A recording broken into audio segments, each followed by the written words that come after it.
En el libro de Juan 20, del 1 al 2. Juan 20. Ahí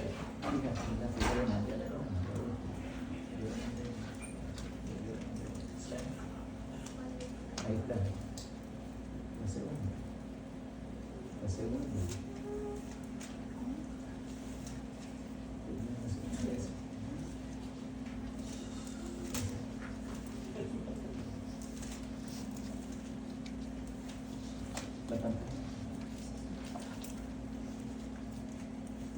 Bueno, vamos a estudiar ahora el tema que se titula La señal definitiva. Y quisiera preguntarle, hermano, más que todo, que usted me dijera qué aspectos de su vida usted ha hecho algunos sacrificios para otras personas, ya sea para su familia o para alguien más. ¿Alguien de ustedes ha hecho quizás un sacrificio en su vida en bienestar de otras personas? ¿Un montón de veces? Un ejemplo, hermano, de los sacrificios que usted ha hecho. Bueno, uno de los sacrificios creo yo que es tratar de cambiar la vida antigua por la de ahora, ¿no? Tratando siempre. Es un sacrificio. Porque sí es acostumbrado uno a la costumbre. Ha dejado sus conveniencias personales, quizás para mejorar su vida, que es como resultando en bienestar para otras personas, ¿verdad? ¿Alguien más? Hermano Manuel. Haber dejado lo que tenía que hacer los domingos por ahora asistir a una iglesia. Ok, ese es un sacrificio. Quizás un trabajo, menos, ¿verdad, hermano? Quizás dinero extra, pero es un sacrificio que se hace para bienestar propio y bienestar a nuestra familia como resultado. ¿Alguien más? Yo dejé familiares, los dejé en mi casa, vendí posada y me pagaron muy mal. Ah, ok. Sí, a veces hacemos, eso nos ha pasado, no solo al hermano, sino que a muchos de nosotros igualmente.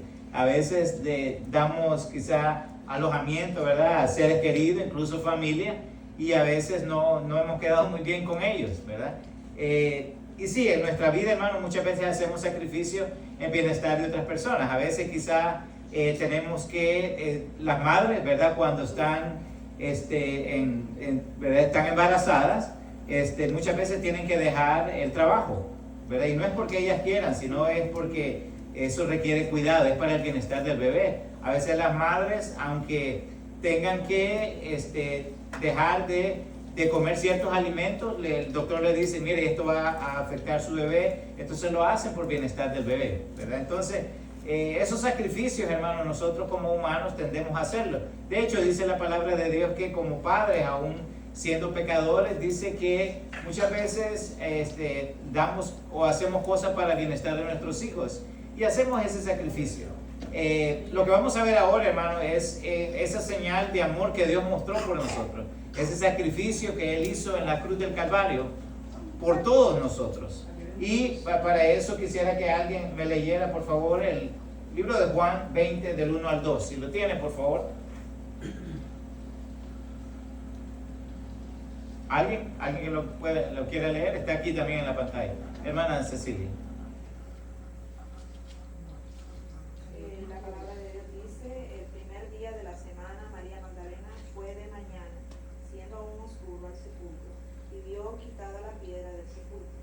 Entonces corrió y fue a Simón Pedro y al otro discípulo, aquel al que amaba a Jesús, y les dijo, se han llevado del sepulcro al Señor y no sabemos dónde le han puesto. Ok, aquí vemos un acontecimiento recién ocurrido en la cual nuestro Señor Jesucristo había ya fallecido, Él había expirado y va María Magdalena. ¿Quién era María Magdalena, hermanos? ¿Biblia? Una de sus discípulas. Ok. ¿Quién era María Magdalena? Una de las que le lavó los pies con aceite y los secó con su dedo. Sí, se habla de que a María Magdalena esa era la mujer en la cual Jesucristo había perdonado. Entonces ella, en gratitud, en amor, ella va al sepulcro y encuentra, dice la palabra de Dios, que fue de mañana, siendo aún oscuro.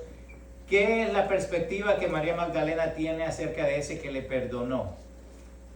Dice que fue aún oscuro.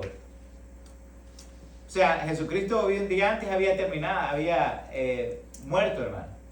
Y entonces ella viene y dice, ella se levantó, imagínense esa escena, se levantó ella y dice, siendo oscuro, y fue al sepulcro. Pero ¿por qué fue ella? Quizá fue la primera persona que fue a un oscuro, dice. Pero ¿cuál era la intención de ella? ¿Qué pasaba por su mente? Quisiera que se remontase a la mente de esta mujer, María Magdalena. ¿Qué era lo que ella estaba pensando o pasando? Lo mismo que nosotros, creo yo, que si tuviéramos, por ejemplo, el padre muerto, a los pocos días. Yo solo siento esa sensación, nunca lo he vivido, gracias a Dios. Pero uno, después de unos pocos días, uno ir y encontrarse en el lugar y por lo menos desahogarse, no sé. Sí, aquí bien hermano, ahí creo que era la necesidad espiritual que ella tenía, la que usted está mencionando.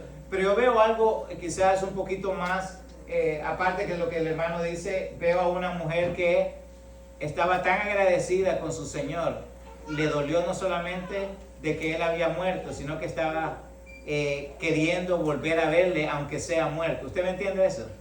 Era como un deseo, una intención muy sincera de esta mujer de decir, yo tengo que ir a esa persona que me perdonó mis pecados y que es muy importante para mí.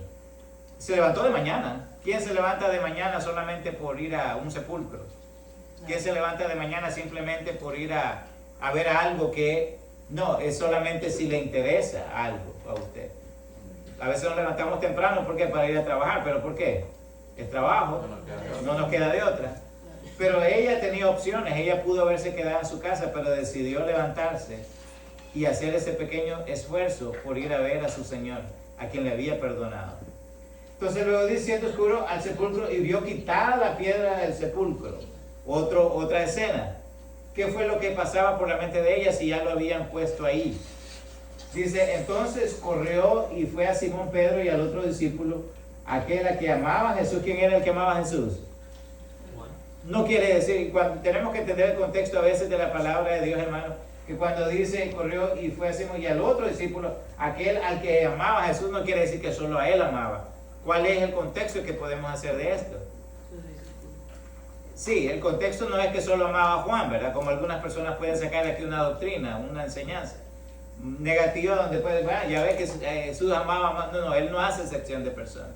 Él tenía un amor especial para a este discípulo que era Juan, el más joven de todos los discípulos. Dependiendo del corazón también de Juan. Claro.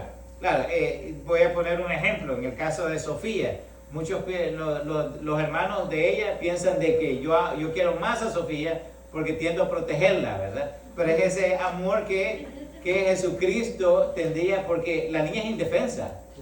Entonces tengo que protegerla porque no le caen todos como jainas, ¿verdad? Entonces, y a mí no me gusta eso y ellos lo saben. Entonces, a Sofía yo tengo que protegerla de eso, pero los amo todos por igual. Yo se los digo a ellos. Entonces, hermano, eso es muy importante de saber que en el caso de Jesús dice el discípulo amado, pero ella les dijo, se han llevado el sepulcro al Señor y no sabemos dónde lo han puesto. Ella pasó de remóntese una vez a la mente de María Magdalena y vea usted que ella tenía ese deseo sincero de ver al Señor que le había perdonado, de una idea, un pensamiento sincero de ir a verle, aunque sea muerto en el sepulcro, ver la piedra, porque ella no era que iba a verlo físicamente, no iba a verlo en el sepulcro, no iba a verlo donde lo enrollaban, porque así era como los metían dentro de la puerta, dentro del sepulcro, pero había una piedra ahí. Pero ¿qué pasó ella al ver la piedra y el cuerpo no estaba ahí? ¿Qué fue lo que creen ustedes que pudo haber pasado por su mente? Se lo robaron los mismos malos que le hicieron en Caín, lo primero que uno pensaría. Entonces ella pasó de un pensamiento, hermano, de anhelo por ver y retribuir con su visita. A veces se dice pay tribute, ¿verdad? Pagar un tributo, dice usted. Cuando usted va a regresar un favor, dice usted, voy a pagar un tributo, I'm going to pay a tribute, voy a pagar, a retornar el favor que me han hecho. Entonces ella se sentía ahí, pero de repente ya ocurrió algo más que eso. ya esa persona que era tan importante para María Magdalena se tornó en otro tipo de emoción que era ¿qué? Angustia. Era angustia, no estaba ahí. Y entonces recuérdense que había sido una escena, había sido un evento, podríamos decir así, hermano, una situación en la cual había involucrada a mucha gente un día antes, ¿verdad? Entonces era una persona importante, vamos a ponerla de esa manera, que era Dios mismo, ¿verdad? Al que ellos mataron. Pero dice de que ella luego fue a donde Simón, que era uno de los discípulos, y les dijo, se han llevado del sepulcro al Señor y no sabemos dónde le han puesto. ¿Por qué le preocupaba eso a ella?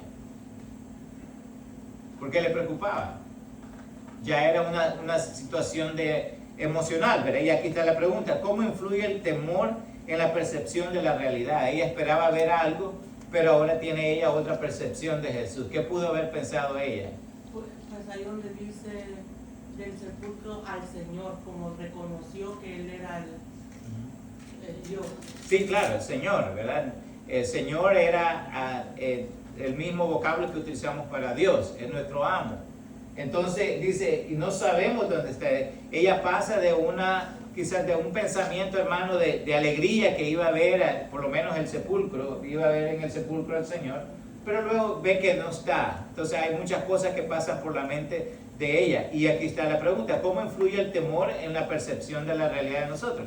Por decir así, usted va a viajar para un país, ¿verdad? Usted va para México, va para Honduras, o para donde usted quiera, y de repente, ¿verdad? Usted está contento porque usted va a viajar, ¿verdad? En el avión, y usted, ¿verdad?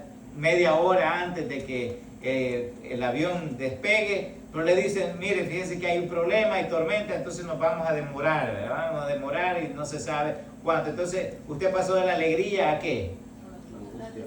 A desesperación, desesperanza, ¿verdad? Usted pasó de la alegría, pasó a un momento, ahora hay una conmoción, ya hay un momento de quizás angustia, como decía la hermana, de no sabemos qué hacer, ¿verdad? Entonces, ¿qué habrá pasado? Usted empieza a pensar qué ha pasado.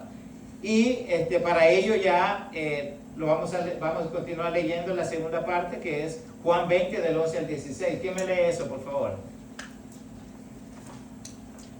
Juan 20 del 11 al 16. Hermana, Gladys, adelante. Dice, pero María estaba fuera llorando junto al sepulcro, y mientras lloraba se inclinó para mirar dentro del sepulcro y vio a dos ángeles con vestiduras blancas que estaban sentados, el uno a la cabecera y el otro a los pies, donde el cuerpo de Jesús había sido puesto. Y le dijeron, mujer, ¿por qué lloras? Les dijo, porque se han llevado a mi Señor y no sé dónde le han puesto. Cuando había dicho esto, se volvió y vio a Jesús que estaba allí, mas no sabía que era Jesús. Jesús le dijo, mujer, ¿por qué lloras?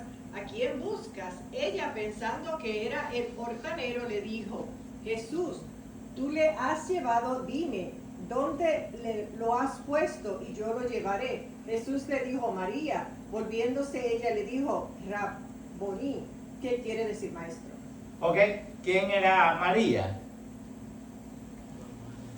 Mamá de Jesús.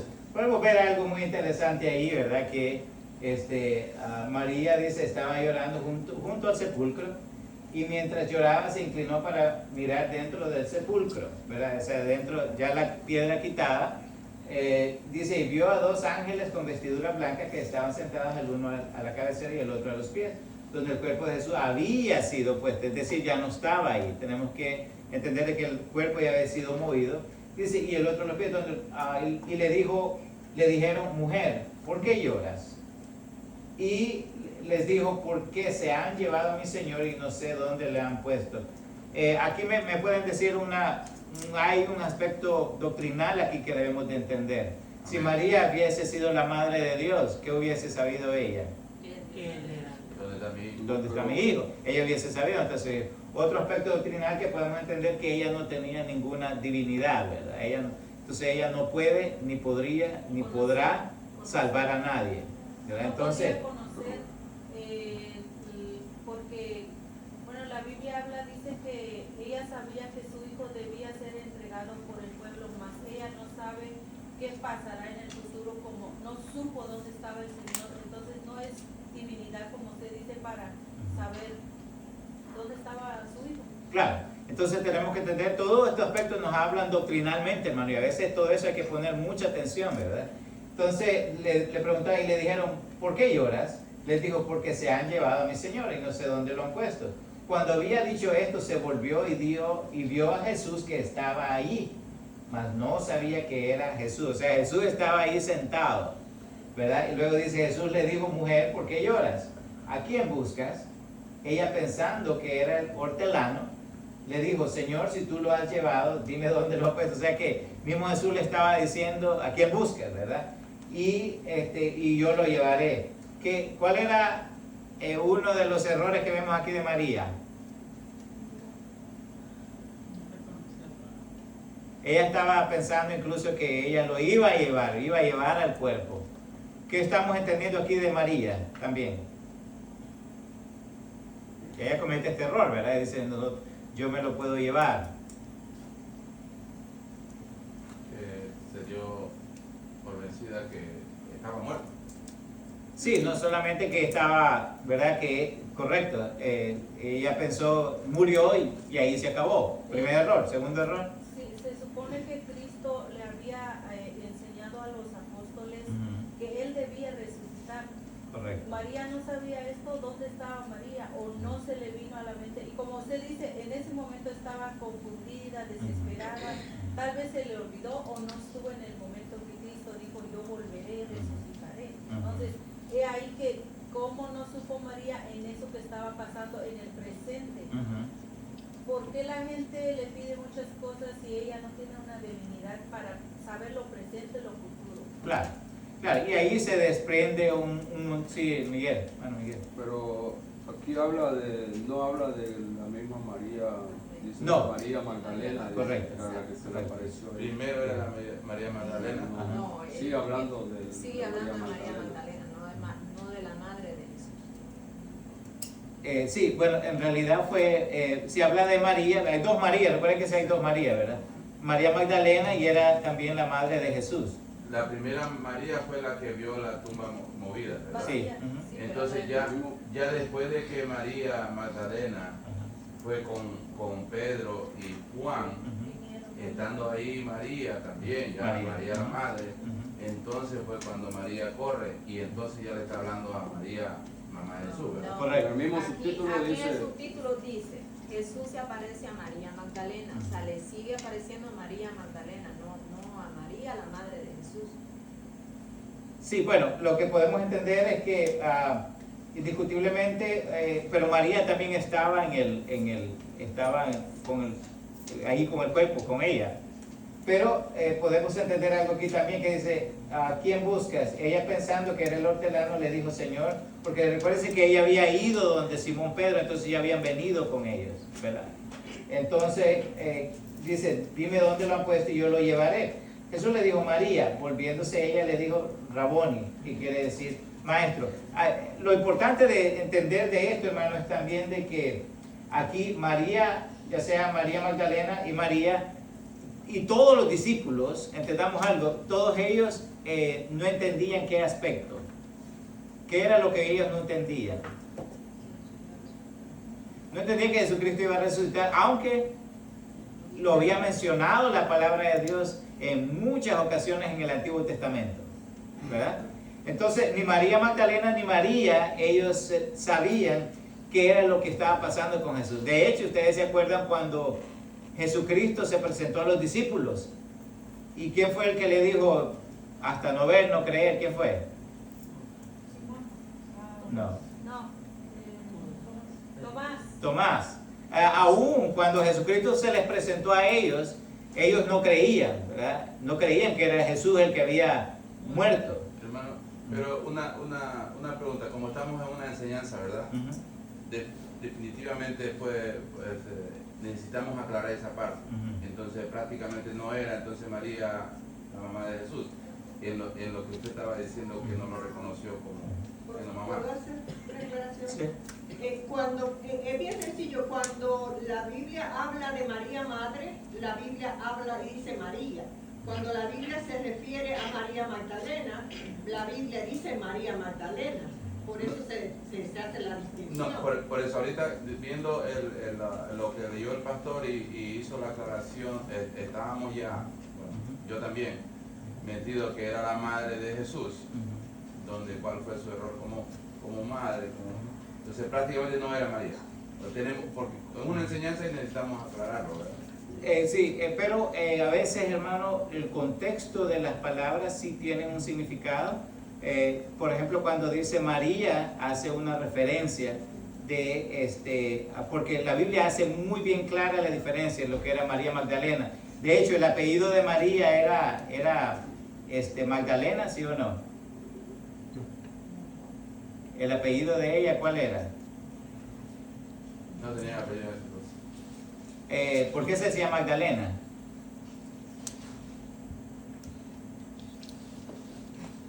¿Por qué se decía Magdalena? Porque era María Magdalena. No son dos nombres como María Magdalena, María Isabel. No, porque el lugar donde ella nació era Magdalene, ¿ok? Pues de ahí donde viene María Magdalena. Por eso a Jesús se le decía Jesús de Nazaret, porque él nació en Nazaret. Porque antes no había apellido. Claro, entonces, pero sí, hermano, aquí se trata de María, y eso lo podemos buscar un poquito más profundo, ¿verdad? Pero, para explicarlo, pero se está refiriendo también aquí a María. ¿Se acuerdan? De hecho, Jesucristo, una de las palabras que le dijo a María, la mamá, fue: ¿por qué lloras? Y esto fue, creemos que sí fue Jesucristo el que le estaba diciendo a María, que era la madre de Jesús. Pero, y podemos ver el contexto de eso, si alguien por favor busca, porque hay un espacio, solamente leímos lo que era Juan 20 del 1 al 2. Vamos a leer el contexto de lo que habla la palabra. Si alguien lo puede leer del 3 hasta el 10, por favor. No lo tenemos acá. ¿20 a qué? 20 del 3 al 10. 3 al 10. Ujú.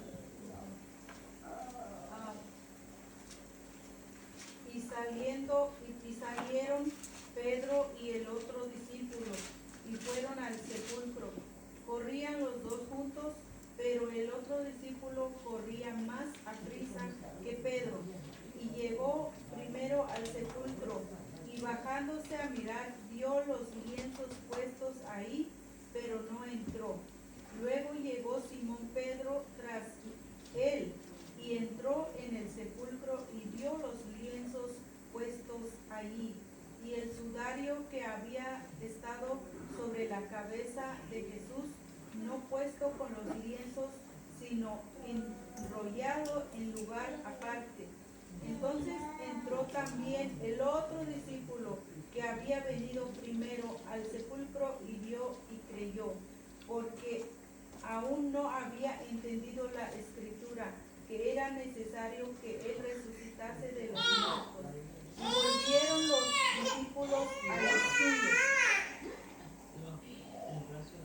Pero María estaba afuera llorando junto al sepulcro. Continúa hasta ahí. Sí, ok, sí, y aquí dice, y aquí no hace un cambio hacia María, la madre de Jesús. Entonces sí, hermana, dice, es María Magdalena de la que está refiriéndose. Así que sí, tenemos que entender eso. No era la madre de Jesús, pero sí era María Magdalena. Entonces, indiscutiblemente sí era María Magdalena a la que se está refiriendo. Pero hay algo que María Magdalena aquí no entendía, que era lo que habíamos dicho que ella no había entendido. Primero que no había, y la misma escritura lo dice también, de que no sabía, o por lo menos no había entendido, que el Señor Jesucristo había de ser resucitado de entre los muertos. ¿A qué se refiere esta falta de conocimiento de María Magdalena, creen ustedes? Yo pienso que así como los demás discípulos todavía estaban incrédulos, ¿verdad? Si era verdad que Jesucristo iba a resucitar o no. Yo pienso que ella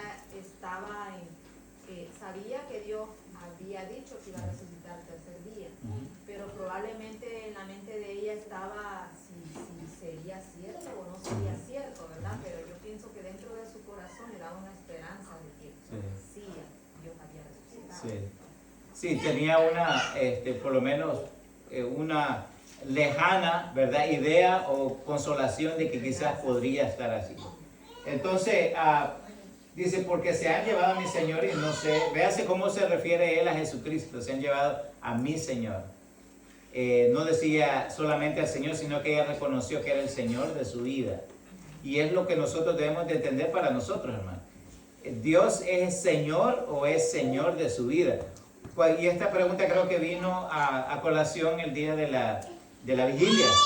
Cuando hacemos Señor a ese Señor Dios, nuestra vida ya no le llamamos el Señor, sino ¿cómo le llamamos? Mi Señor. Cuando usted le dice mi Señor, hermano, eso implica la sujeción suya ante la autoridad de Dios, ¿verdad? Entonces, porque sí, Dios es personal. Dios le podemos llamar mi Señor porque Él trabaja directamente con cada uno de nosotros. Entonces, la segunda parte, hermano, o la otra pregunta es, ¿qué importancia tiene que Jesús conozca su nombre individual? Aquí tantas personas que vemos, como qué tan importante es que Dios conozca su nombre. Jesucristo le dijo María, le dijo por nombre.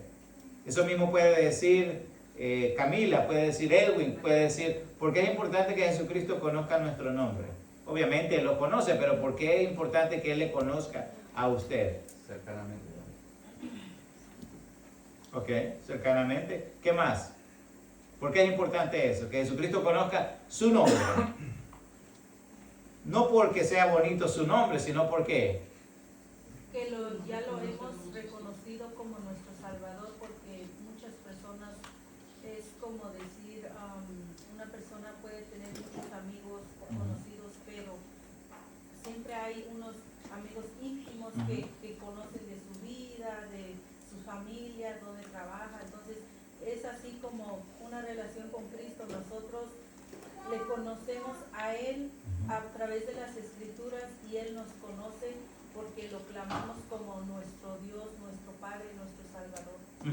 Sí, y muy buena explicación, hermano. Y también, hermanos, porque cuando la Biblia dice, hermanos, que el Señor, dice, el pastor conoce ¿qué? A Sus ovejas, y sus ovejas conocen ¿qué? a su pastor. Conocen a su pastor. Entonces, es obvio, hermano, que cuando Dios conoce cada una de sus ovejas, que somos usted y yo, nosotros en retorno, ¿qué debemos de hacer? Conocerle también a Él.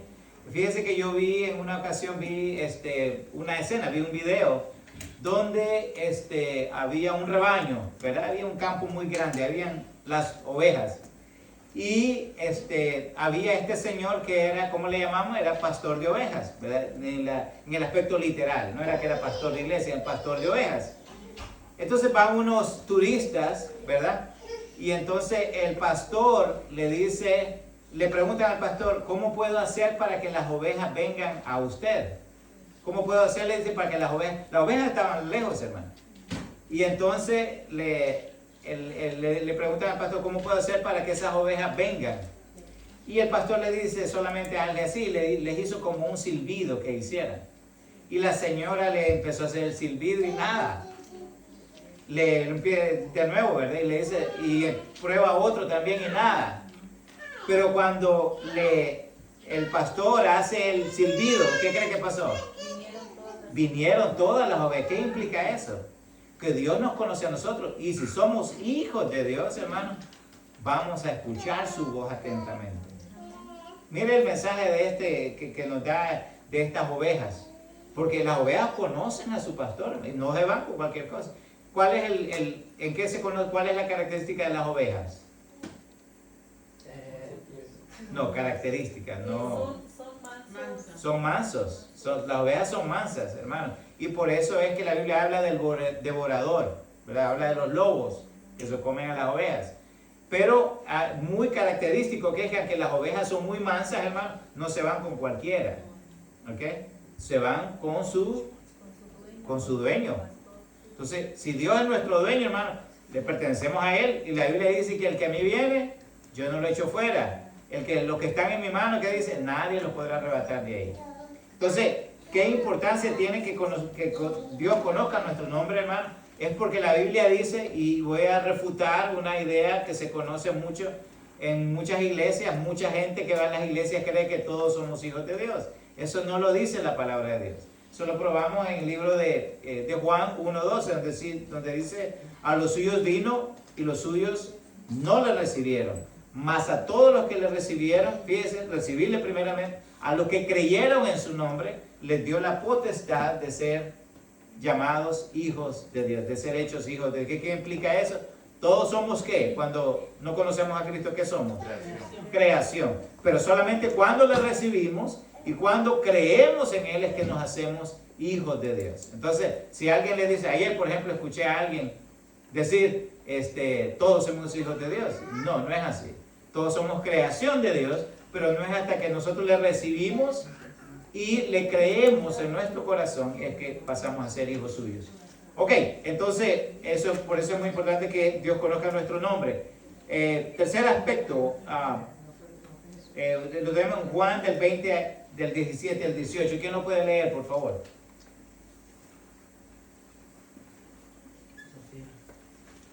Jesús le dijo, no me toques porque aún no he subido a mi Padre, mas ve a mis hermanos y diles, subo a mi Padre y vuestro Padre, a mi Dios y a vuestro Dios. Fue entonces María Magdalena para dar a los discípulos las buenas de que había visto al Señor y que Él le había dicho estas cosas. Ok, aquí entonces continuamos con María Magdalena, en la misma escena, ¿verdad? Jesús le dijo, no me toques. ¿Por qué era que era importante que María Magdalena no tocase al Señor Jesucristo? Porque aún no había subido con el Padre. ¿Y qué implica eso para nosotros? Que primero es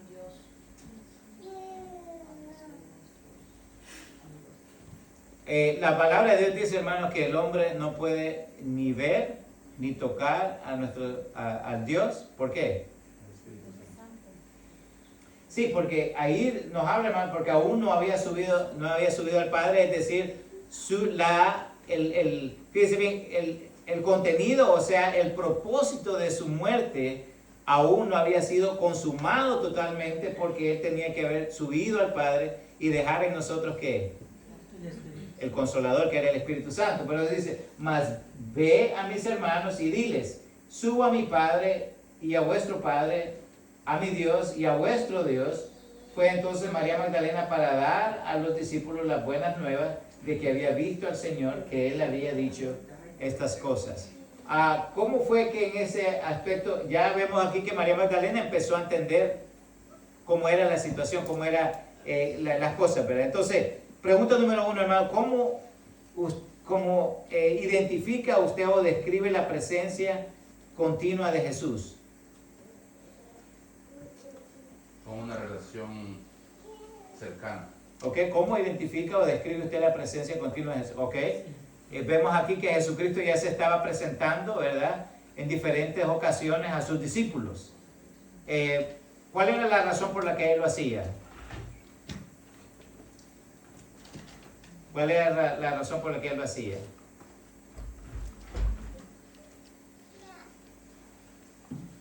Como dar prueba de que las palabras que Él le enseñó son fieles y debemos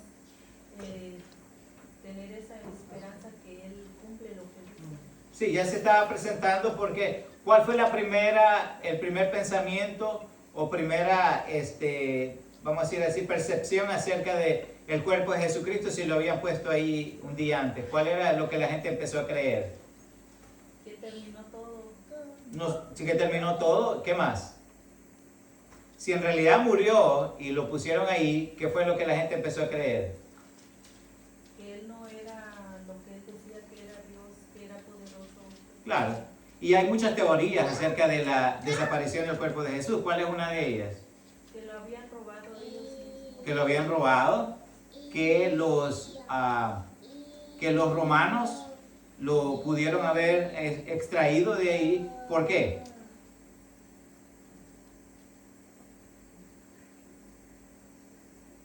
Una idea del por qué no pudo haber pasado eso, que los romanos pudieron haberlo extraído. Bueno, los romanos querían decir que, porque a ellos los llamaron secta, entonces querían decir que los mismos apóstoles habían robado, era una de esas opciones, o los romanos lo habían robado para, no sé cómo, los romanos no eran cristianos en ese entonces, bueno, uno o dos.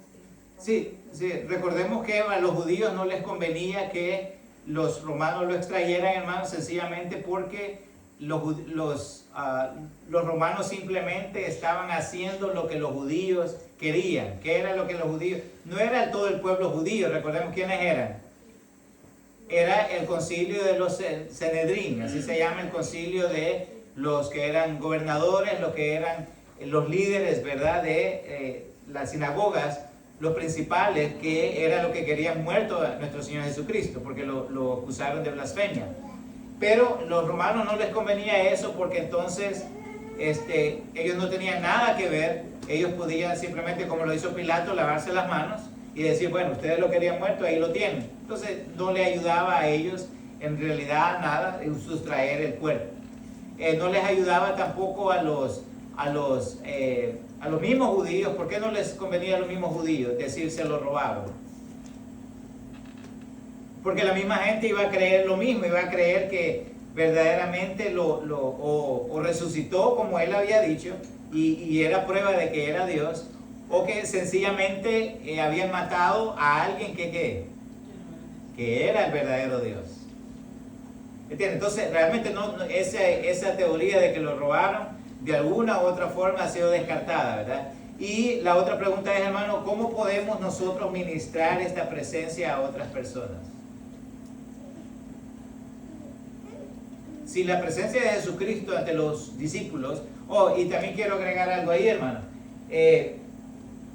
recuérdense que la palabra de Dios, como hemos hablado nosotros, es el libro de literatura que contiene toda la esencia literaria que cualquier historiador puede ir y revisar, cualquier académico puede ir y revisar, y está lleno de tantas obras literarias, ¿verdad? La misma Biblia, y donde nosotros encontramos no solamente historia, encontramos también testimonios, ¿verdad? Encontramos nosotros anécdotas, encontramos todo este tipo de figuras literarias que nos hacen entender que la palabra de Dios sí es útil para lo que dice en el libro de 2 de Timoteo, como lo estamos estudiando en los estudios bíblicos. Pero hay algo también interesante que nosotros debemos saber, hermanos, que la Biblia dice que ¿cuántos testigos hubieron que vieron a Jesucristo después que Él había resucitado? Si usted sabe Biblia, aproximadamente cuántos testigos dice la Biblia misma que vieron a Jesucristo? 500 personas. Eso habla la Escritura. Aparte que muchos que no tenían nada que ver con Israel, mucha gente que no tuvo que ver absolutamente nada, hermanos, con esto, ¿verdad? Lo que sucedió con Jesucristo, hablaban de Jesucristo en otras partes lejanas, en otras tierras, en otros países, acerca de lo que sucedió con Jesucristo. Tenemos, hermanos, literatura griega, que los griegos no tenían nada que ver con Jesucristo, y ellos hablan del testimonio, ¿verdad? Hablan de lo que sucedió en sus libros, se habla. Incluso en la literatura moderna, si usted ha leído libros, ¿verdad? Que hoy casi no se lee libros como se leía antes, ¿verdad? Pero ¿qué es lo que dice la partecita, lo que le llaman footnote, ¿verdad? La nota de pie, ¿qué es lo que se lee abajo cuando usted está leyendo historia? Se dice AC o DC, ¿qué quiere decir? Antes de Cristo y después de Cristo, para que usted vea que aún los libros, hermanos, académicos contienen esta. ¿Por qué? Porque Jesucristo es el principio, dice la Escritura, de toda creación. Jesucristo, hermano, empezó la historia ¿desde cuándo? ¿Cuál era el año cero? Vamos a aprender algo aquí, hermano, vamos a aprender la historia. ¿Cuál era el año cero? ¿Qué sucedió en el año cero? ¿Ah? ¿En el año cero? Sí, de ahí empieza la historia. De que Jesucristo nació, de ahí empezó la historia. ¿Cómo se contaban los años antes? De regreso. Correcto, se encontraban de regreso. Tenemos los años 2500 y algo, hermano, y los años iban para atrás. Pero desde que Jesucristo nació el primer día, empezó el año cero. ¿Quiénes no sabían esto? Levante la mano si usted no lo sabía. Ok. Bueno, es un punto que va para... sí, adelante. Por ejemplo, cuando se habla de los primeros cristianos, dicen el primer siglo, dicen. Correcto. Entonces, también tiene que ver mucho eso. Entonces. Claro.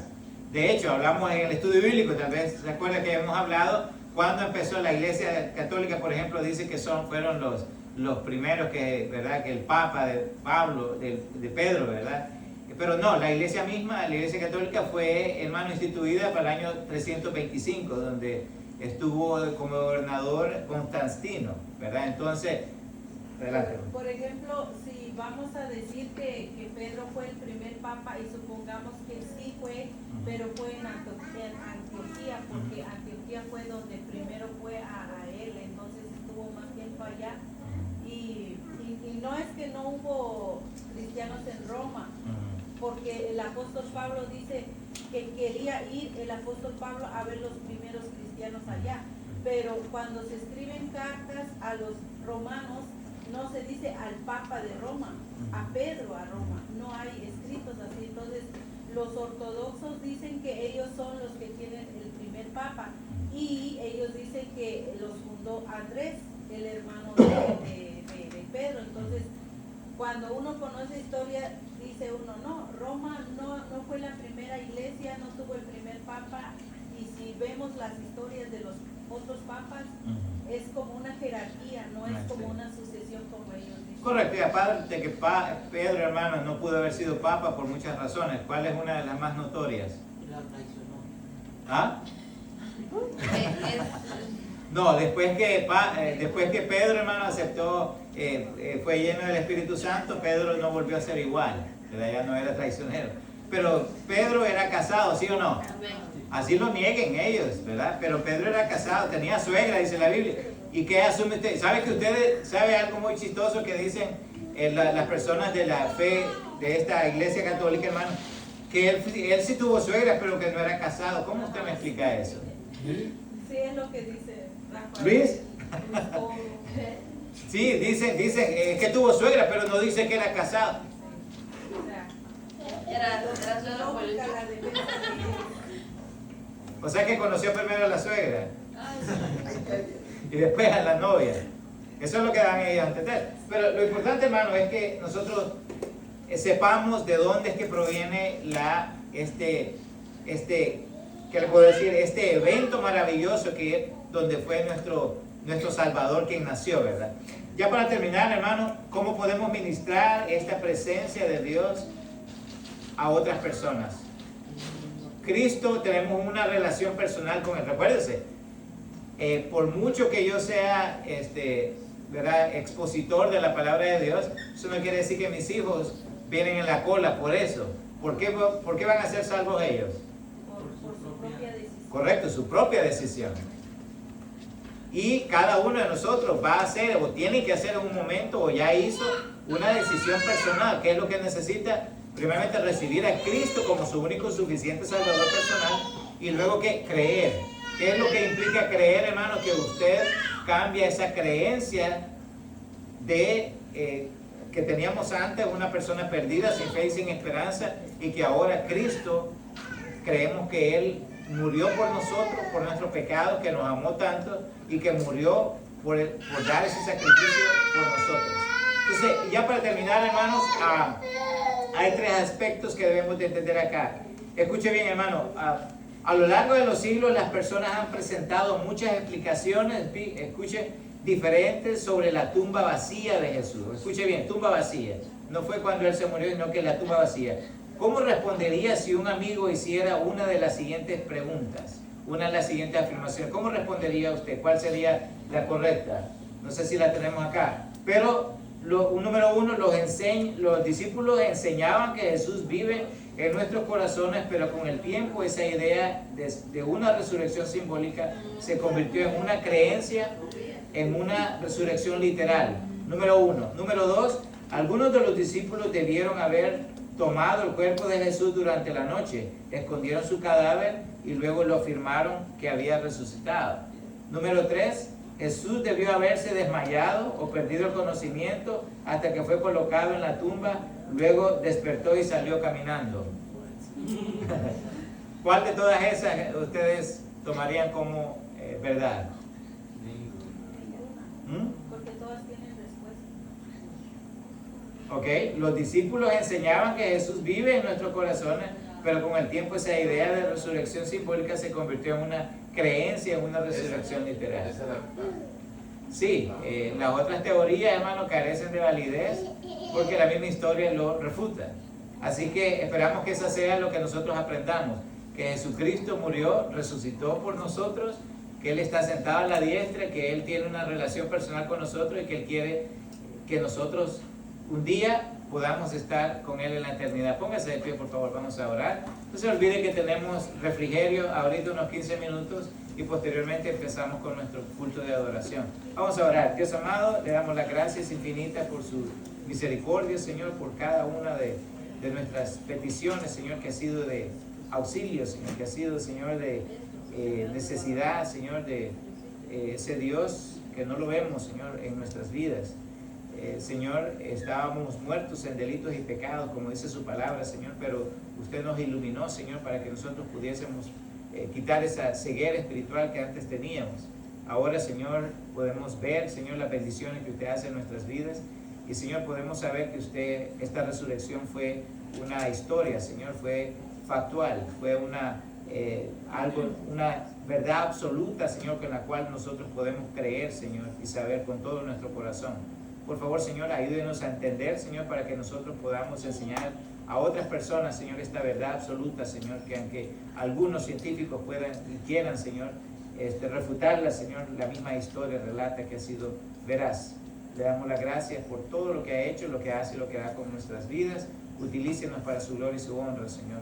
Bendiga a las personas que estamos aquí reunidas, Señor, y que en el servicio podamos aprender más de su palabra. Se lo suplicamos en el nombre de Jesucristo. Y el pueblo de Dios dice, podemos orar, saludarnos unos con otros, hermanos, en el amor del Señor.